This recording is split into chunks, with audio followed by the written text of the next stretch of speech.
Hi guys, అందరూ ఎలా ఉన్నారు? బాగున్నారా? నేను బాగున్నాను ఫ్రెండ్స్. సో ఇవాళైతే ముక్కల పులుసు చేస్తున్నాను. ముక్కల పులుసు మనం మన ఇంట్లో ఉన్న ముక్కలు ఏమేమో వెజిటేబుల్స్ ఉంటాయో అవన్నీ వేసుకోవచ్చు.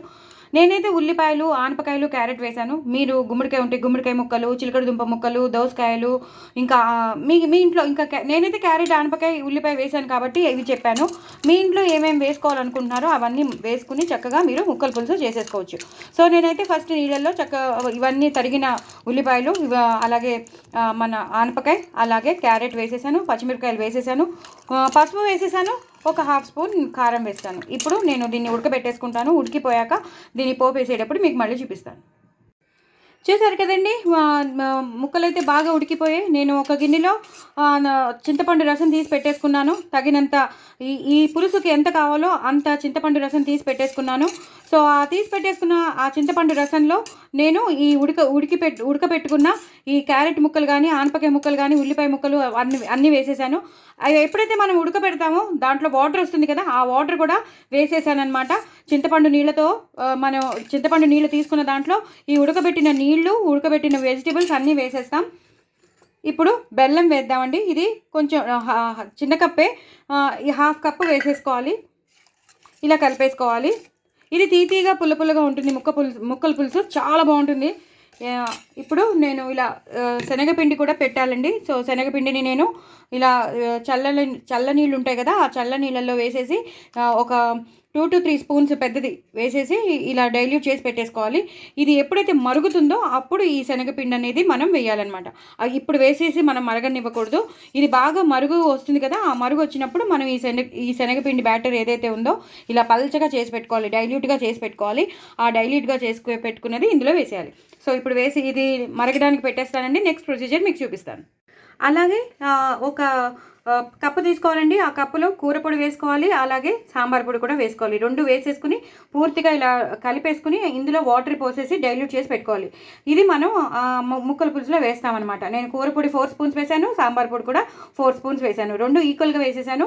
కూర పొడి నేను రీసెంట్గా పంపించాను, అలాగే సాంబార్ పొడి కూడా నేను రీసెంట్గా పంపించాను. రెండు కలిపేసేసి ఇందులో వాటర్ వేసేసి డైల్యూట్ చేసేయాలి. ఈ మాదిరిగా ఇప్పుడు నేను మన శనగపిండి ఎలా చేసామో డైల్యూటెడ్గా అలాగా చల్ల వాటరే పోసేసి, కూల్ వాటర్ పోసేసి, మన రూమ్ టెంపరేచర్ వాటర్ వేసేసి డైల్యూట్ చేసి పెట్టుకోవాలి. ఇది మరిగేటప్పుడు మనం వేయాలన్నమాట, లేకపోతే ఉండలు వస్తుంది. అందుకని నేను చెప్పేది. ఓకేనా? నెక్స్ట్ ప్రొసీజర్లోకి వెళ్ళిపోదాం. చూసారు కదండి, బాగా మరిగిపోతుంది. ముక్కల పులుసు బాగా మరిగిపోతుంది. ముక్కల పులుసు అంటే ఇంకా పప్పు అలాంటివి ఏం వేరు. అన్ని ముక్కల పులుసు ఈ చింతపండు మనం ఏదైతే రసం తీసుకుంటామో అందులోనే చేస్తారనమాట. ఎక్కువ ముక్కలు వేసుకుని, అంటే వెజిటబుల్స్ అన్నీ వేసుకుని. నేనైతే ఇవే వేసాను. మీ దగ్గర ఏముంటే అవి వేసుకోండి. అలాగే ఇప్పుడు మాత్రం జీలకర్ర, ధనియాల పొడి వేసేస్తాను. అలాగే ఆవాల మెంతుల పొడి వేసేస్తాను. రోస్టెడ్ ఆవాల మెంతుల పొడి వేసేస్తాను. అలాగే దీనికి రుచికి తగినంత ఉప్పు వేసేస్తాను. పడుతుందండి, ఆ మాత్రం పడుతుంది. ఇంకా నేను పోపులో వేస్తాను కారం, ఎందుకంటే ఆల్రెడీ నేను ఉడకబెట్టేటప్పుడు కారం వేసేసాను కాబట్టి ఇంకా ఎక్కువ కారం వేయను. నేను పోపులో ఎలాగో పులుసులు కానీ, పప్పులు కానీ, సాంబార్లు కానీ చేసేటప్పుడు నేను పోపులో వేసేస్తాను కాబట్టి కారం ఇప్పుడు ఇంకా వేయను. ఆల్రెడీ ఉడకబెట్టేటప్పుడు నేను వేసేసాను కొంచెం కారం. సో ఇప్పుడు పచ్చిమిరపకాయలు కూడా ఎక్కువ వేసుకున్నాం కాబట్టి ఆ కారం సరిపోతుంది. ఇప్పుడు నేను ఇందాక చెప్పినట్టు మనం పిండి పెట్టేసుకుందామండి. శనగపిండిని డైల్యూట్ చేసి పెట్టుకుంటాం కదా, ఆ డైల్యూట్ చేసుకున్న పిండిని ఇందులో వేసేస్తాను.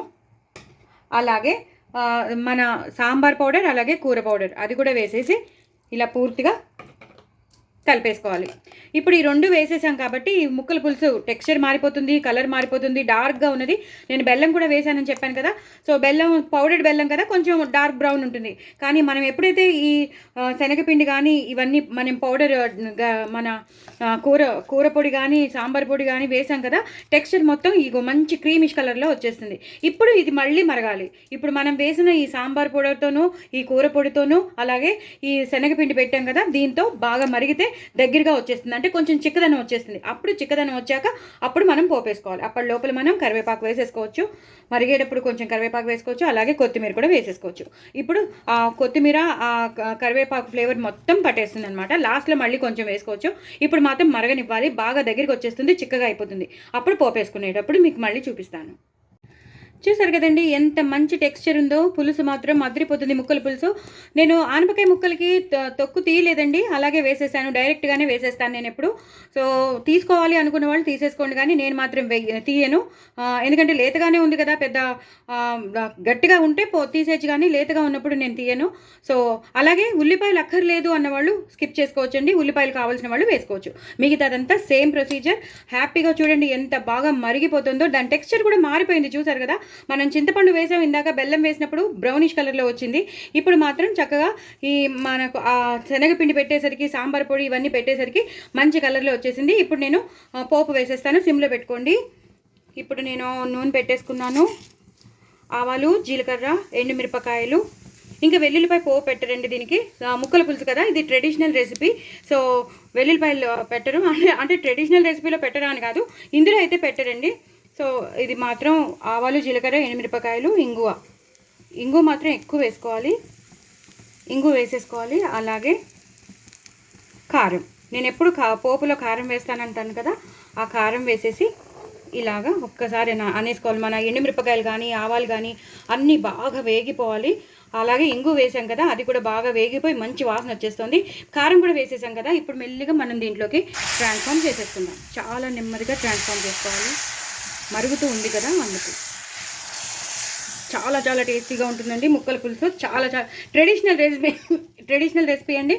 పెళ్ళిళ్ళల్లో, మా శుభకార్యాల్లో, అన్ని ఫంక్షన్స్లో సాంబార్ ఎలా ఉంటుందో ముక్కల పులుసు కూడా అలా ఉంటుంది. దప్పడం అని కూడా అనొచ్చు. చాలా చాలా బాగుంటుంది. ముక్కలన్నీ కలిపి వేసేసుకోవాలి. ఈ శనగపిండి పెట్టుకుంటేనే మనకి ఇలా వస్తుంది అనమాట, ఈ చిక్కగా వస్తుంది. సో తప్పకుండా చేసుకోండి. నా ఛానల్ని మాత్రం సబ్స్క్రైబ్ చేసుకోండి, అలాగే షేర్ చేయండి, నలుగురికి ప్రమోట్ చేయండి. నాకు సబ్స్క్రైబర్స్ని పెంచండి, వ్యూస్ పెంచండి. లాస్ట్లో మాత్రం కొత్తిమీర, కరివేపాకుతో గార్నిష్ చేయడం అస్సలు మర్చిపోద్దు.